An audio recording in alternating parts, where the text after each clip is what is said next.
My name is Thar Pethar. Today I live in blue. But 35 years ago, I was just an intern in the newsroom of the state-owned NOPA broadcasting system.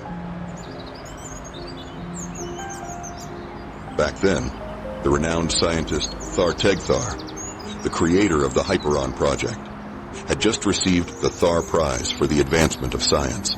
It was my opportunity to make my name in the newsroom, so I called his secretary to bookmark an interview, and I waited for the answer.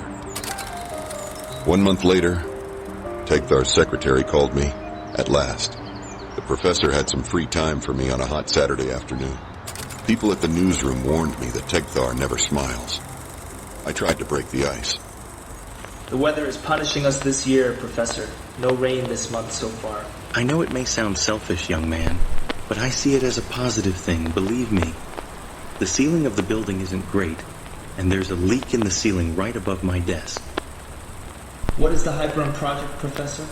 The Hyperon Project is the greatest technological achievement of the Tharalian civilization. Now we can leave our space-time shell and finally explore other universes. It is a lifeboat for our exhausted and collapsing society. What about the future developments of this project? We are creating technologies to send probes to other stable Type 1 universes. They will look for habitable planets with advanced humanoid civilizations. Unfortunately, these planets are scarce. This type of combination only occurs in one universe in a billion. Why do we need a planet that already has an advanced civilization? Because we don't have time. We need ready-made and developed social structures. We don't want an untouched paradise that would take us back to the caves. But ethical questions are being raised. What questions? The Hyperon Project needed volunteers to test their teleport systems. NOPA generals were pushing the Yanta team for results, and nobody was crazy enough to be a guinea pig for them. So, they used condemned activists from the terrorist group The Flock to validate their equipment.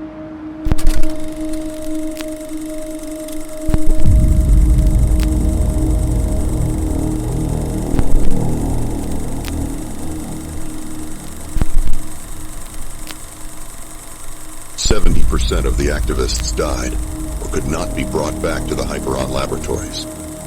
But ethical questions are being raised. What questions? The elimination of local cultures, large-scale genocides.